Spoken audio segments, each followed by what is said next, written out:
Buen día, en esta ocasión vamos a hablar sobre la enfermedad pulmonar obstructiva crónica. Mayormente conocida como EPOC por sus abreviaturas, esta es una patología caracterizada por la limitación del flujo respiratorio o flujo de aire en un individuo. Bien, esta se presenta normalmente y la mayor parte de las veces de manera progresiva y se debe o se asocia a la respuesta inflamatoria anómala a ciertas partículas o gases que son nocivos para el ser humano. Desde el punto de vista epidemiológico, esta es una enfermedad que se presenta a nivel mundial con un gran número y con un gran índice de morbimortalidad. ¿Por qué lo digo? Porque a finales del año 2019 esta se presentó como la cuarta causa de muertes a nivel mundial. Se presentan anualmente un aproximado de 250 millones a 300 millones de pacientes padeciendo dicha enfermedad y se estima que anualmente un 5% de las muertes causadas en la población mundial se deben a dicha enfermedad, representando un aproximado de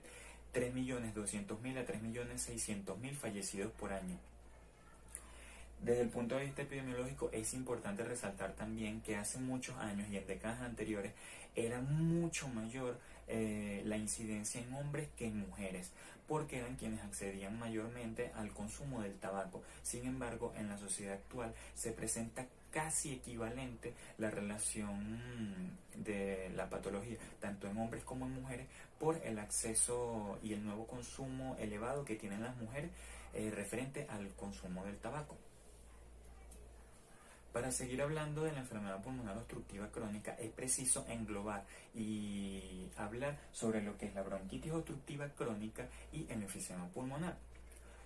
Cuando hablamos de la bronquitis obstructiva crónica, esta es una bronquitis crónica con obstrucción del flujo de aire, en la cual se presenta tos productiva en un aproximado de 2 semanas a 3 meses de manera consecutiva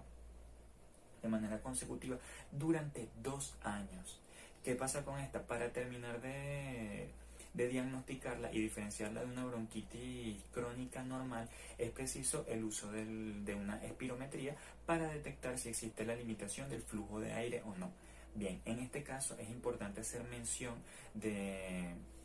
la bronquitis asmática, que es un diagnóstico muy parecido y que se superpone a la bronquitis crónica obstructiva, debido a que en la misma también hay la presencia de tos productiva, se presentan sibilancias y se presenta la limitación del flujo de aire, pero en este caso es parcialmente reversible. ¿Qué pasa con esto? Debido a que es muy difícil diferenciarlas, se pueden superponer y presentarse como un AOC o AOC, que se considera que se puede denominar como una superposición del asma obstructiva crónica o una superposición del asma con enfermedad pulmonar obstructiva crónica. Esto es muy importante tenerlo siempre en consideración. Cuando hablamos, por otra parte, del enfisema pulmonar, hablamos de que este se caracteriza por la destrucción de la parénquima pulmonar en el momento del cual conduce a la pérdida del retroceso elástico, la pérdida de los tabiques alveolares y también de la tracción radial de la vía aérea, ocasionando así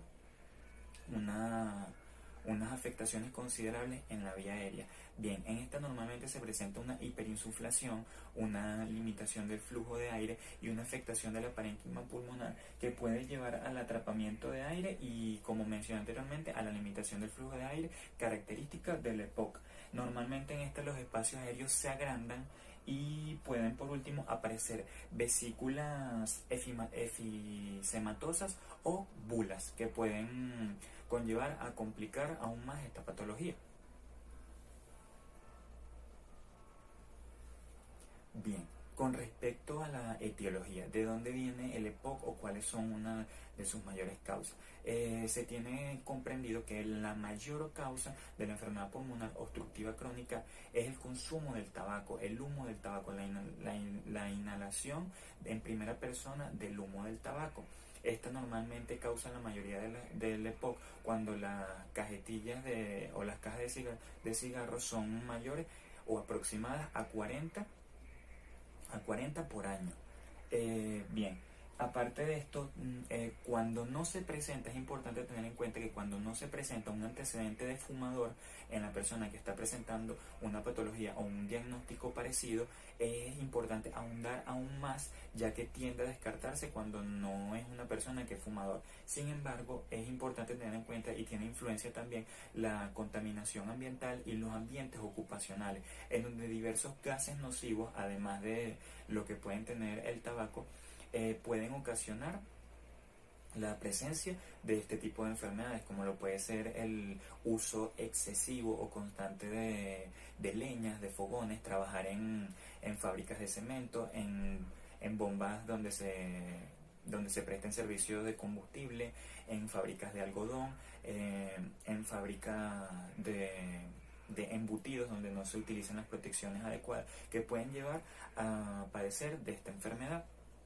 Bien, aparte de eso, se viene estudiando desde hace mucho tiempo el por qué solamente un aproximado del 25% de las personas fumadoras de manera severa o considerable presentan EPOC y por qué no absolutamente todas lo hacen. Y se habla en este caso de factores genéticos o factores hereditarios, en donde se toma en cuenta el déficit de el déficit de alfa-1 antitripsina, o conocido también como alfa-1 antiproteasa. Esta resalta dentro de más de 30 alelos de los cuales genéticamente han sido estudiados, pero de donde, como mencioné anteriormente, el alfa-1 antitripsina o el alfa-1 antiproteasa resalta mayormente porque es la que ha tenido mayor incidencia y repercusión en la aparición del EPOC. Esta es un inhibidor de proteasas séricas, la cual impiden que los neutrófilos tengan una afectación totalmente negativa sobre los alvéolos, o que puedan ocasionar así la aparición de una enfermedad pulmonar obstructiva crónica. Bien, con respecto a la fisiopatología del EPOC y aunando un poco más de lo que es la enfermedad pulmonar obstructiva crónica, es importante decir que las manifestaciones anatomopatológicas y fisiopatológicas que tiene esta enfermedad serán un poco variadas y dependerán de la etiología, como las que mencioné anteriormente, la inhalación del humo del tabaco, los factores genéticos, o dependerán también del ambiente ocupacional, de la contaminación ambiental, u otros, que puede variar aproximadamente el curso de la enfermedad. También aquí influirá la estratificación de riesgo e influirá también el fenotipo que pueda tener el EPOC. Bien, hablando sobre la fisiopatología de manera general, en esta normalmente vamos a encontrar cambios inflamatorios, cambios en el sistema, en la respuesta inmune, en la relación proteasas-antiproteasas, en el desequilibrio del estrés oxidativo, podemos encontrar también apoptosis y catabolismo, y podemos conseguirnos también con daño neurogénico y una reparación alterada de los tejidos, que son los que normalmente a través del curso de la enfermedad van a ir complicando aún más y van a hacer que se presente dicha enfermedad.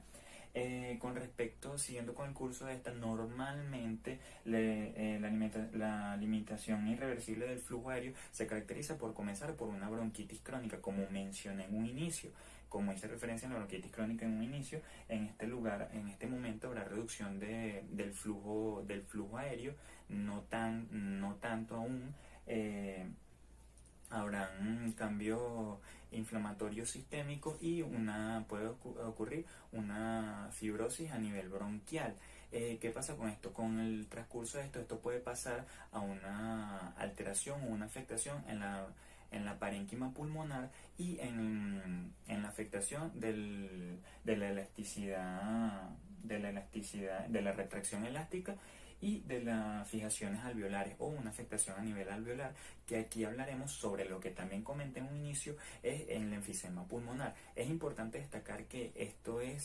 no se presentará en todas las formas, no se presentará en cada uno de los pacientes con EPOC de la misma manera, sino que dependerá de todo lo que he ido mencionando a través de dicha exposición. Bien, Como ya mencioné, en el proceso del EPOC nos podemos encontrar con la bronquitis crónica, con el efisema y con un desequilibrio del estrés oxidativo. El desequilibrio del estrés oxidativo dependerá prácticamente de la inhalación del humo del tabaco, que normalmente es uno de los agentes que más contienen agentes oxidantes o especies reactivas de oxígeno, que son conocidas por su abreviatura también como ROS, R-O-S. Estas normalmente, al ser ingeridas, tienen elementos volátiles y semivolátiles, como lo pueden ser en el alquitrán, el cual puede suprimir la respuesta inmune, puede desencadenar un proceso inflamatorio, llevando así a un desequilibrio en el estrés oxidativo, como mencioné anteriormente. Bien, antes de poder hablar de la clínica, de las complicaciones y la comorbilidad que puede tener el EPOC,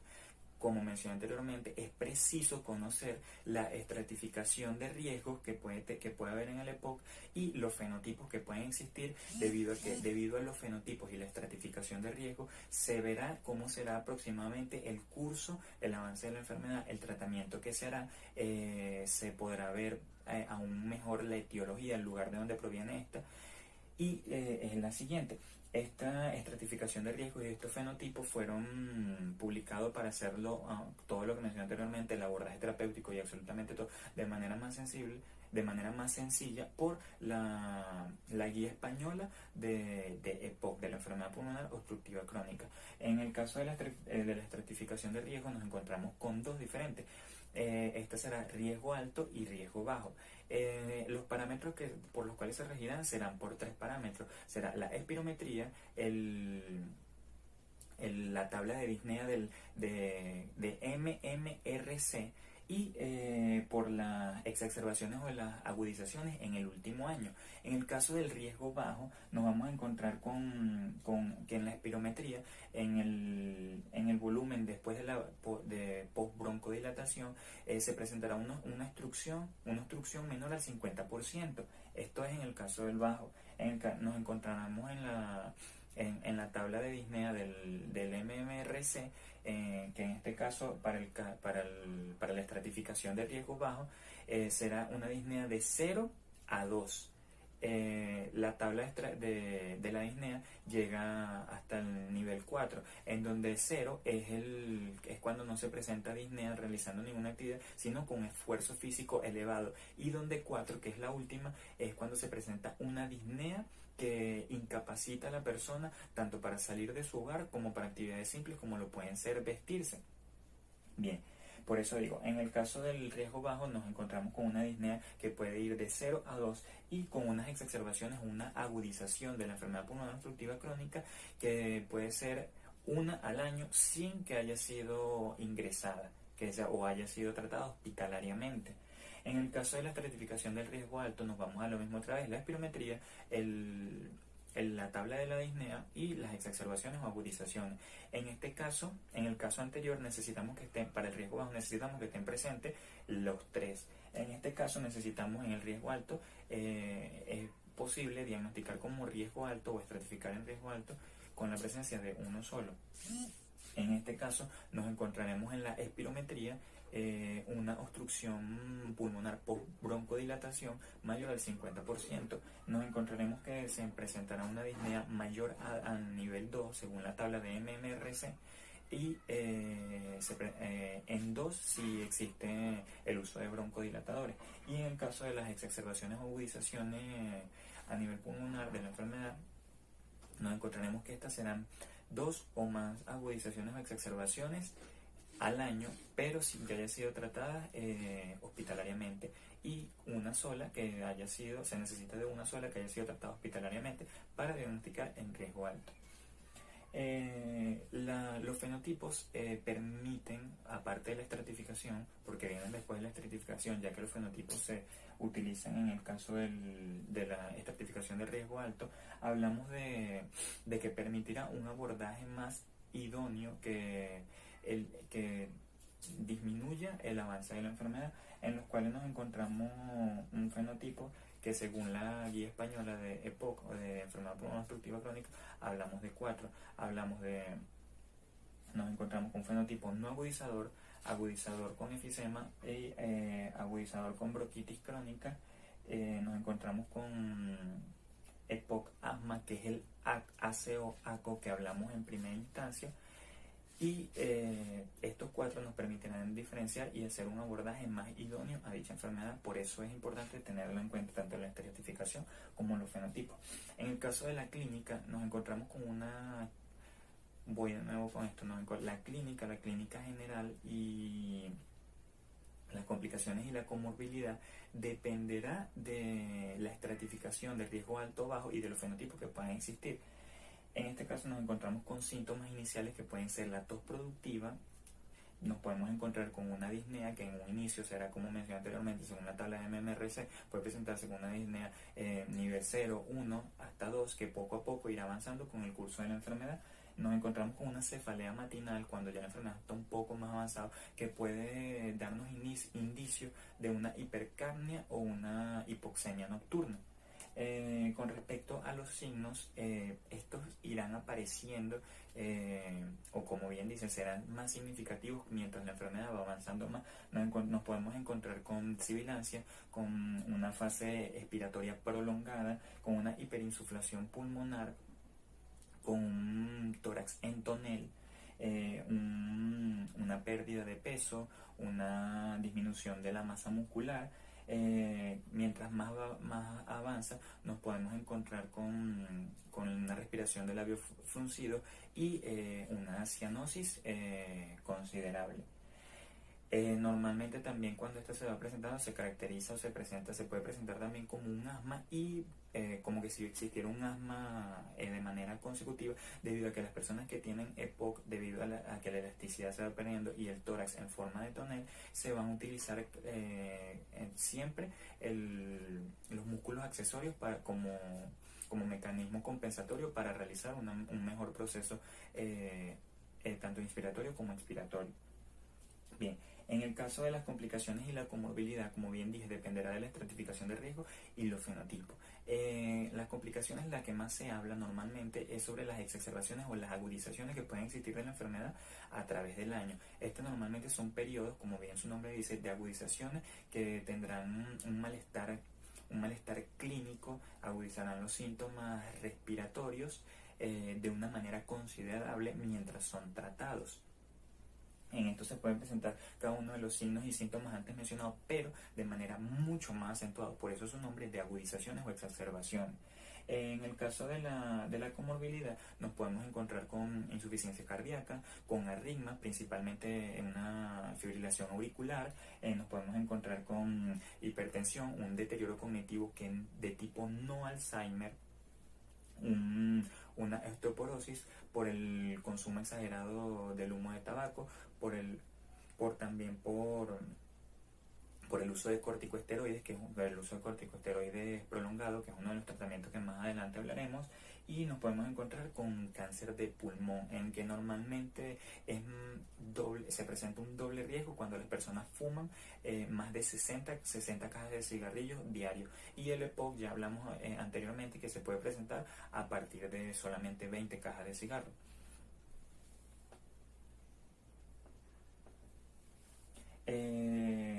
Bien, con respecto al diagnóstico y el tratamiento, sigo dando una importancia grande a lo que es la estratificación de riesgo y los fenotipos que pautan la guía española de la enfermedad pulmonar obstructiva crónica, ya que según esto y según obviamente el examen clínico que se haga al paciente, se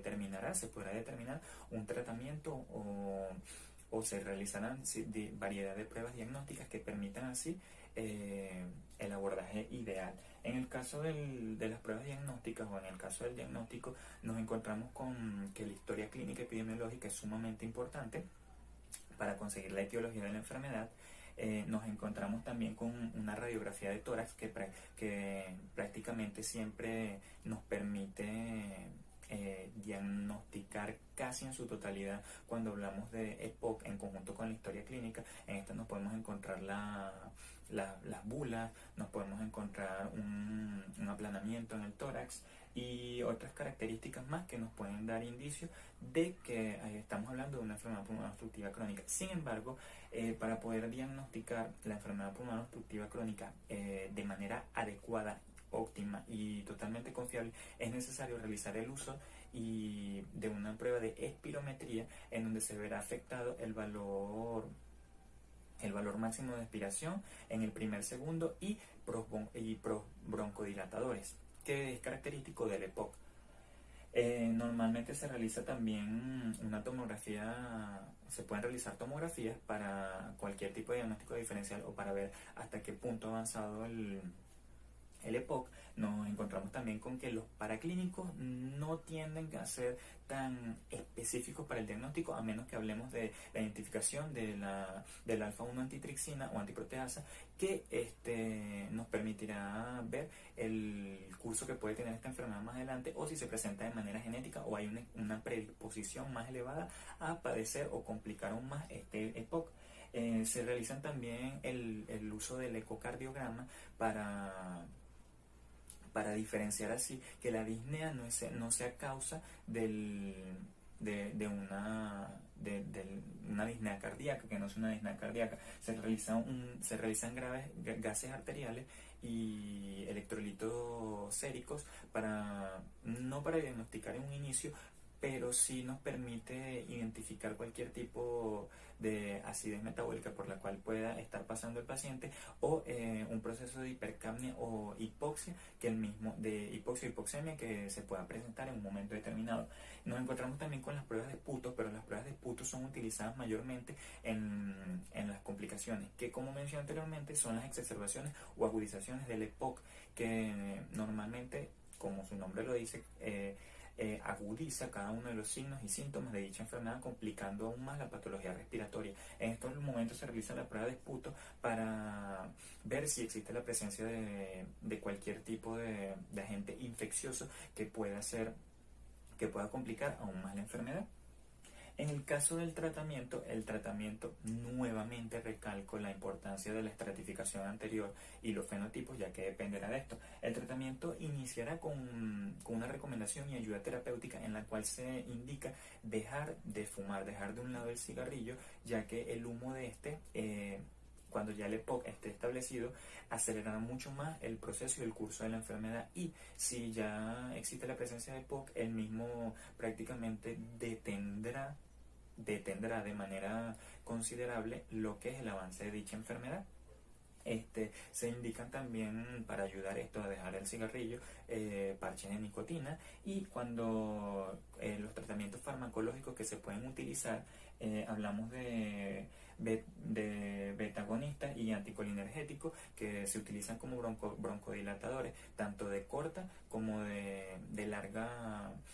duración, en los cuales, según los fenotipos y el riesgo, la estratificación de riesgo que exista, se pueden utilizar de corta, de larga o de manera mixta. Se pueden utilizar los dos. Esto también, en estos casos, en el EPOC se puede utilizar, se destaca también el uso de la teofilina, destaca también el uso de corticosteroides, tanto